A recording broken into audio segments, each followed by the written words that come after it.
what a night for our next guest, who this is last night, won the Speaker Slam competition in Toronto, which is an inspirational speaking competition. The theme was perseverance, and that is something that Danielle Campo has faced, becoming a gold medalist of the Paralympics, to empowering families across the country when it comes to dealing with a disability. Great to welcome Danielle to the show this morning. Congratulations on that. Yeah, thank you. I'm still on the thrill of last night. So what is the Speaker Series, or what exactly is it? Speaker Slam is an organization for speaking, a platform to get out and share your story. So my first time competing, sharing my story, and was so happy.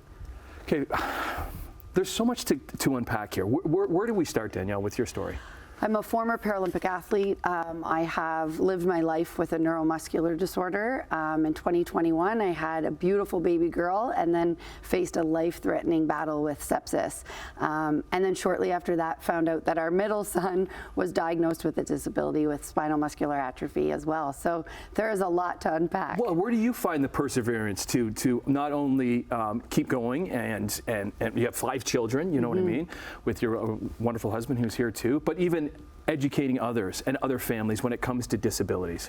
You have to give your pain purpose. And for me, when you can educate and you can walk alongside someone in their struggles, it gives your obstacles that motivation to push you through those hard times, as well as to connect to others when you need that support. So if I can share my story and allow others to feel like they're not alone, then I know that it's for a reason. How did your family support help your passion finding swimming? Because that's what you won your 7 Paralympic medals in, yes, including the gold. My parents were amazing at finding what was my strength. What could I do? Yes, there were going to be things that were difficult, but what could I do? And in the water was my world. And so neither one of my parents can swim, and there's always a joke in our family, but they put me in the water, and that's where I found my freedom. What about, so July is Disability Month, okay? And how do you try to educate others when it comes to fighting for finding out the right diagnosis in a disability?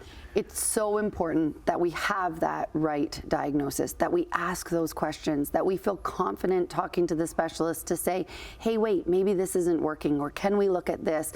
Because once you have that diagnosis and that right label, you know where you can go and where you can turn for support. So we keep pushing till we get what makes sense. And that's hard as parents sometimes. So as a child, you muscular dystrophy for most of your life, that's what you thought you had? Or yes, did you always feel that that wasn't the right diagnosis? As I started to get older and understand more of muscular dystrophy, I started to question my parents and my specialists, saying, you know what, this doesn't fit.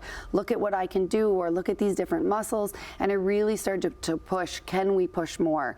And it was amazing organizations like Muscular Dystrophy Canada that would walk alongside me saying, yeah, let's get you in front of the right doctors. Let's figure this out, to later then be diagnosed with spinal muscular atrophy. Yeah, SMA, and that's something that a lot of people don't know much about. What exactly is it? So my SMA is a very rare form. It's lower legs dominant, and so it affects my lower legs. It is genetic, which we found out can then be passed on to our children. They have a 50-50 chance.